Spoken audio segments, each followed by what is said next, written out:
కర్పూరం ఉండాలి. ఆ 2 తమలపాకులు కూడా ఎలా ఉండాలంటే ఆ తమలపాకు కాడలు ఉంటాయి కదా, ఆ కాడలు 2 ఒకే వైపు రావాలి.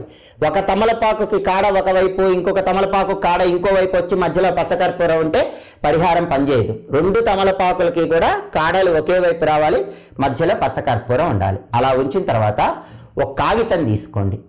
ఆ కాగితంలో ఈ 2 తమలపాకుల మధ్యలో పచ్చకర్పూరం ఉన్నదాన్ని ఆ కాగితంలో అలా ఉంచి ఆ కాగితం మడిచేసేయండి. కాగితం మడిచేసి ఒక పొట్లంలాగా కట్టేయండి. ఆ పొట్లాన్ని పూజా మందిరంలో అక్కడ ఉంచుకొని మీ సంకల్పం చెప్పుకోండి. అంటే మీ ఇంట్లో ఉన్న వాళ్ళ పేర్లు చెప్పుకోండి. మీ ఇంట్లో ఉన్న వాళ్ళ పేర్లన్నీ చెప్పుకొని మాకంతా అనుకూలంగా ఉండాలనుకొని అక్కడ భగవంతుడికి హారతి ఇచ్చి ఆ పొట్లాన్ని మగవాళ్ళైతే పర్సులో పెట్టుకోండి, ఆడవాళ్ళైతే హ్యాండ్ బ్యాగ్లో పెట్టుకోండి, పిల్లలైతే స్కూల్ బ్యాగ్లో పెట్టుకోండి. వారం రోజుల వరకు దాన్ని మార్చాల్సిన అవసరం లేదు.